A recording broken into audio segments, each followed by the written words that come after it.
ভুরকাটা থেকে আমি ঢাকার উদ্দেশ্যে রওনা দিলাম এবং দেখবো আমি ভুরকাটা থেকে ঢাকা কয় ঘন্টা আমার লাগে। অবশেষে ঢাকা আমি পৌঁছলাম এবং আমার ঢাকা আসতে ৩ ঘন্টা লাগলো এবং এখন দেখবো গুলিস্তান যেতে আমার কয় ঘন্টা লাগে। এক লোক আমারে বলে, ভাই আমাদের ফরিদপুর কিরকম উন্নয়ন হইছে, কিরকম হইছে, কি পরিস্থিতি আমাদের ফরিদপুরের রাস্তাঘাটের কি পরিস্থিতি। আসলে আমি মুখে কিছু তারে বলতে চাই না, আমি এতটুকুই ভিডিওতে দেখাইতে চাই যে আমাদের ফরিদপুর মাদারীপুর যারাই আছে এবং আমাদের দক্ষিণবঙ্গে যারাই আছে তাদের রাস্তাঘাটের যে অবস্থা এখন এই দেখতেছি।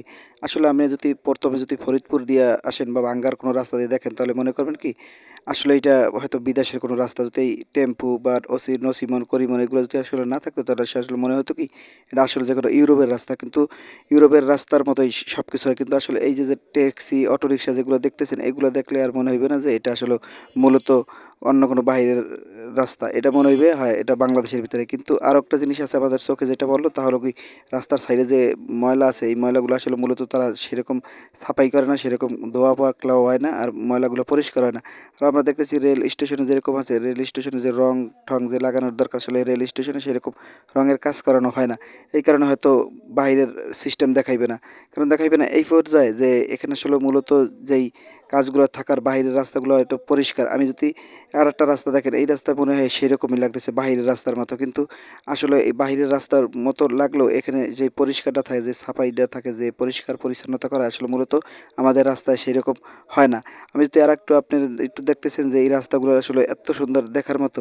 তো তাকেই বললাম, ভাই আসলে আমাদের মাদারীপুর ফরিদপুর আসলে উন্নয়ন হয়েছে। যে উন্নয়নের যে দৃশ্যটা আমি সেটা আপনাদের একটু বাস্তবে দেখাইতে চাই যে আসলে মাদারীপুর ফরিদপুরের যে রাস্তাঘাট এটা এত সুন্দর রাস্তা হয়েছে আসলে কল্পনীয়। এরকম হয়তো কোনো সময় কেউ দেখে নাই। আরও এরকম হয়তো দেখতে আরও হয়তো পারবেও না। কারণ কি যারা আসছে তারাই তো দেখতে পারে। কিন্তু আর যতটুকু যারা না দেখছে তাদের আসলে ভিডিওর মাধ্যমে আমরা দেখাইতেছি। এক লোক হয়তো সিগন্যাল দিছিল যাওয়ার জন্য কিন্তু আসলে এখন যাওয়ার কোনো সিস্টেম নাই।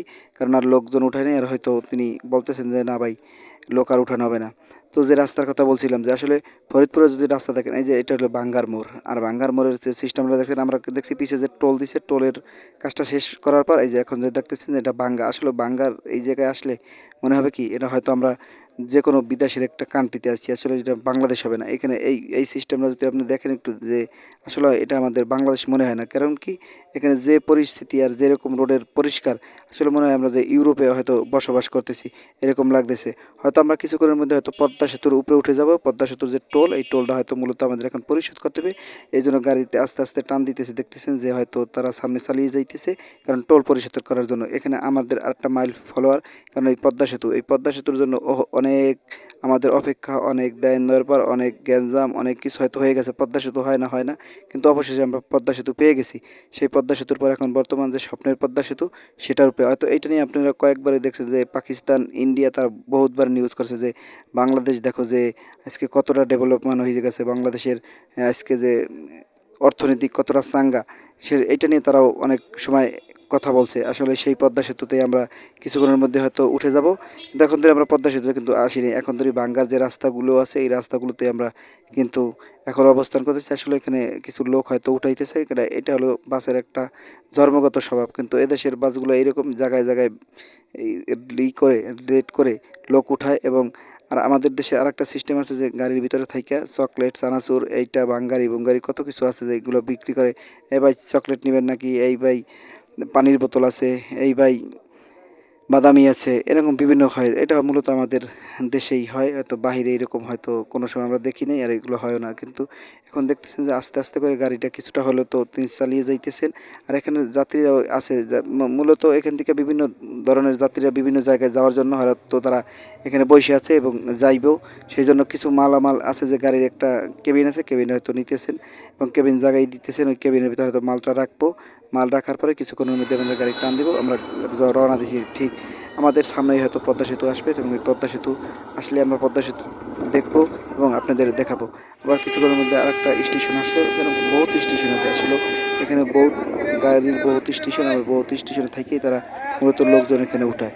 আর এখানে লোক না উঠাইলেও তাদের আসলে পেটের ভাত হজম হয় না। আমাদের এই দেশের গাড়িটার এই সিস্টেম, কারণ যখন ওই দিকে উঠবো তখন দেখা যাইতেছে ভাড়া আপনার থেকে 500 টাকা, তারপর এই জায়গা থেকে লোক কাছায় ড্রাইভার হোগায় কাঁচায় মানে যে জায়গায় পারে সেই জায়গায় লোক নিয়ে আসলে মূলত ঢাকা ফালাইতাল্লাই হয়, ফালাইতাল্লাই টাকা, মানে এই অবস্থা হয়েছে আমাদের দেশের গাড়ির অবস্থা। কিন্তু আমরা আইসা পড়ছি কিন্তু টোলের জায়গায়, যেখানে পদ্মা সেতুর টোল আমরা দেবো। এখন মূলত আমরা পদ্মা সেতুর এই সেই টোলের জায়গায় আসতেই আমি তো মূলত ফার্স্ট গিয়েছিলাম, এই জন্য বলে এক জায়গায় বলে ফেলেছি ওই জায়গায় পদ্মা সেতু, আসলে মূলত না, এইটা হলো পদ্মা সেতু। পদ্মা সেতুর টোল হয়তো এখন পরিশোধ করা হবে, পরিশোধের পর হয়তো গাড়ি আস্তে আস্তে টান দেবে।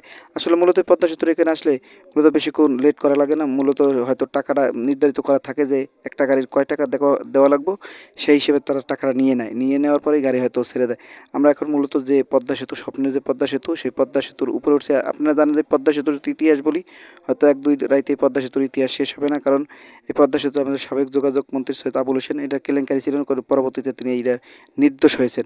আর এই পদ্মা সেতু নিয়ে আরও কিছু বলতে হয়, এই পদ্মা সেতু টিকটক করে নাট খুলে বিভিন্ন রকম ভাইরাল হয়েছেন, এটা নিয়ে বহুত কিছু হয়েছে। এই পদ্মা সেতুতে নায়ক গায়িকা থেকে শুরু করে আধা পাগলা আধা ছাগলা ব্যক্তি এখানে টিকটক বানিয়েছেন এই পদ্মা সেতুতে। কারণ এই স্বপ্নের পদ্মা সেতু, আসলে এই স্বপ্নের পদ্মা সেতুতে এখন আমি আছি মাঝখানে। মাঝখানে বলতে আমি প্রথম উঠছি, এখন হয়তো কিছুক্ষণের মধ্যে হয়তো পদ্মার সাইডে আমরা চলে যাবো। এই পদ্মা সেতুর যে সাইডটা এখন দেখতেছেন, যে আসলে এই পদ্মা সেতু নিয়ে বহুত কিছু হয়েছে। আর এই পদ্মা সেতু মূলত জাইকা এক কোম্পানি হয়তো করেছেন আমাদের এই পদ্মা সেতু, জাপানিরা করেছেন এই পদ্মা সেতু। আমাদের যোগাযোগ মন্ত্রী সৈয়দ আবুল হোসেন এটা নিয়ে বহুত কেলেঙ্কারি, পরবর্তীতে এই পদ্মা সেতু তিনি হয়তো খালাস পেয়েছেন। এই পদ্মা সেতু উৎপাদনের সময় দেখেছেন যে পদ্মা পাড়ে দুই পাশের যে লোক যে ঢল নামছিল এই পদ্মা সেতু দেখার জন্য, এটা আসলেও দেখার মতো একটি সিনারি ছিল। এবং সেই পদ্মা সেতুই দেখতেছেন স্বপ্নের যে পদ্মা সেতু। আর পদ্মা সেতুর দুই সাইডে আমরা দেখেছি যে গাড়ি, যে পুলিশের গাড়ি আছে, সেনাবাহিনীর গাড়ি, এটা টহল দিতে থাকে। এবং পদ্মা সেতু এবং পরিষ্কার করার জন্য, এই পদ্মা সেতু সাফ করার জন্য আমরা দেখেছি কর্মীরাও বহুত নিয়োজিত। এই কর্মীরাও মূলতই পদ্মা সেতুর কাজে সবসময় তারা নিয়োজিত। একটা পাতা যদি পড়ে, একটা যদি কোনো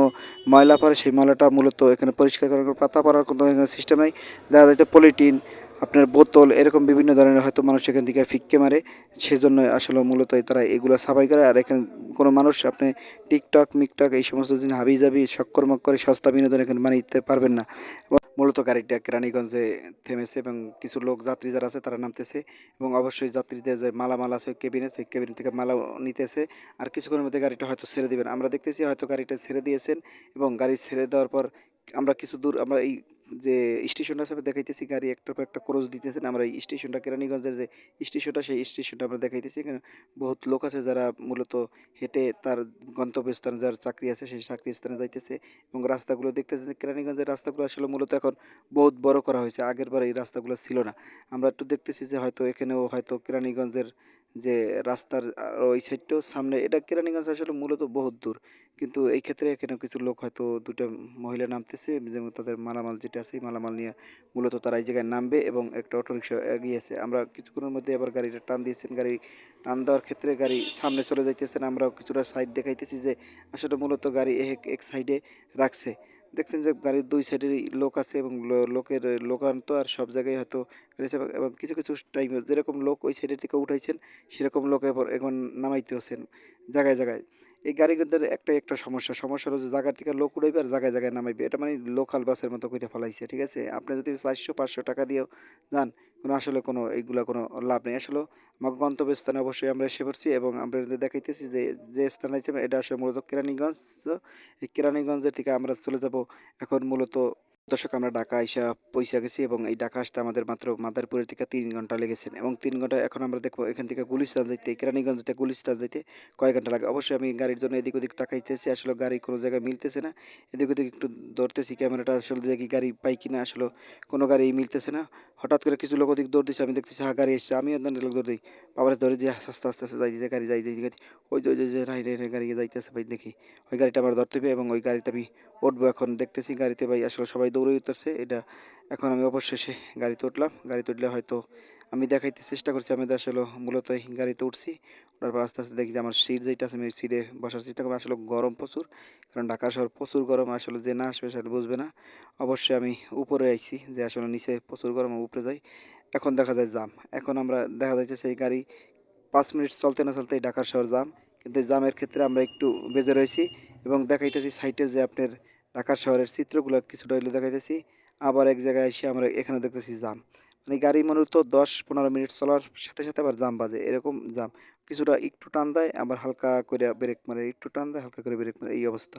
ক্যামেরার মতো এবার মাথাটা এরকম উলটপালট লাগতেছে এবং উলটপালট করতেছে এবং ভালোই লাগতেছে না, কারণ প্রচুর গরম। আবার দ্বিতীয় কথা, ঢাকার শহর এরকম আসি না, যানজটের ভিতরে এই ধারের দিকে হরেন ওই ধারের দিকে হরেন, মানে বিভিন্ন হরেনেতে মানে এই জীবনটারে এরকম করে ফেলাইছে।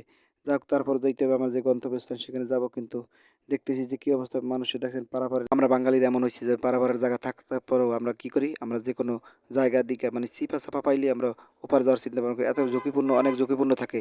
আর কি বলবো, যাক যে তাদের মন মাধন তারা চলতেছে, আমরা কিছু করার নাই। কারণ কি, এখানে হয়তো সরকার আছে, আমরা অতটুকু বলতে যতটুকু সচেতন করা দরকার আমরা অতটুকু সচেতন করি।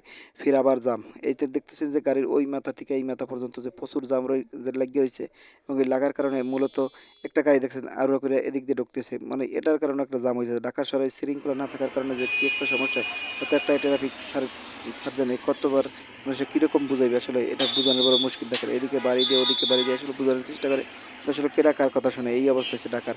কিন্তু কি করবো, যে ঢাকার যে পরিস্থিতি দেখেন, যে এত যানজটের ভিতরে নসিমন পরিমাণে ভরে গেছে এবং মানুষের যে কষ্টটা সেটা বলে। তারপরে আছে হুন্ডা, যে এই হুন্ডাগুলো আরো বিশাল বেতাল করে বেশি। দেখেন এই যে হুন্ডাগুলো যে সমস্যা দেখতেছেন, যে সাইড মাইড দিয়ে আসলে এগুলা কি করবো। আবার এই সাইডে দেখা যাইতেছে আপনার পানির যে ময়লা ময়লা যায় সেই টাঙ্কি করার জন্য আবার রাস্তা গদ করে ফেলেছে, এবং গদ করার কারণে এখন এখানে বিভিন্ন ধরনের সমস্যা দেখা দিচ্ছে। এই কারণে গাড়ি হয় এদিক ওদিক যাওয়ার জন্য বহুত মুশকিল হয়ে পড়ছে। এবং দেখতেছেন যে মানুষের চলাচলের যে রাস্তা, সেই জায়গায় ঝামেলা, কিন্তু হোক কিছুটা হইলে তো হয়। তো এখানে গাড়িটা হয়তো পাতলা হয়েছে, আমরা আস্তে আস্তে যাইতেছি এবং যাওয়ার উদ্দেশ্যে রওনা হয়েছি। দেখতেছেন যে দুই সাইডেই হয়তো কিছুটা পাতলা দেখায়। তা আসলে এখন বাজে 10টার সময় হয়তো অনেক দোকানপাট এখন তৈরি খোলে নাই, সেক্ষেত্রে কিছুটা হইলেও জাম কম। কিন্তু দেখা যাইতেছে মাঝে মাঝে এমন এমন জাম বাজে, আবার এমন এমন জাম কম আছে কিছু কিছু জায়গায়। আসলে ঢাকার শহরে এইরকমই। ঢাকার শহরের থেকে আপনি যদি দেখা যাচ্ছে যে আমি মাদারীপুরের থেকে যখন আমি ৩ ঘন্টা ওখানে পৌঁছি, আসলে গুলিস্তান যাইতে যেতে আমার প্রায় ১ ঘন্টা হয়ে গেল। আসলে গুলিস্তান পৌঁছার মাত্র ভাড়া 10 টাকা, এই 10 টাকার ভাড়ার ভিতরে গুলিস্তান পৌঁছার জন্য আমার বহুত ব্যাগ পাইতেছে। এখন দেখতেছেন যে আসলে যে প্রচুর গরম পড়ছে, গরমের ক্ষেত্রে মানুষের শরবত খাওয়া ছাড়া কোনো উপায় নাই।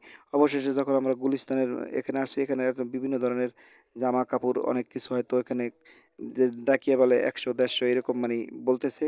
দেখতেছেন যে এখানে বহুত কিছু গেঞ্জি জামা শার্ট প্যান্ট, আসলে এখানে অভাব নেই। মানে আসলে ঢাকা শহর কিনতেই মন চাইবে, কিনতেই মন চাইবে, মানে এত পরিমাণ। তারপর কি করব, আমরা যেহেতু আছি ঢাকা শহর, কিছু কেনাকাটাও করতে হবে।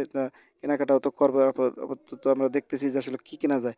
কিন্তু এই জায়গায় দেখতেছি আসলে দুই সাইডে যে ফুটপাত যেটাকে বলা হয়, এটাই আসলে মূলত ফুটপাত। এই ফুটপাত দিয়ে দেখেন যে মানুষ যে কেনাকাটার যে একটা ভিড় লেগেই থাকে সবসময়। তাদের আসলে পথ চলার মতো কোনো জায়গা নেই, কারণ ফুটপাতটা এরকমভাবে দখল হয়েছে যে আমি এখান থেকে কোনো কায়দায় কোনো সিস্টেম আমি এদিক ওদিক যাইতেই পারবো না, এমন সমস্যা হয় এই ফুটপাতে। তো আমরা কি করলাম, একটা মাটির নিচে একটা যেটা পাথাল রেল বলে, সেটার নিচে আমরা গেলাম, যে আসলে এখানে গেলে হয়তো একটা মোবাইলের দেখি যে একটা মোবাইল সারার জন্য যাইতেছি। আসলে নিচে যে দেখবো যে আসলে এখানে কি পরিস্থিতি।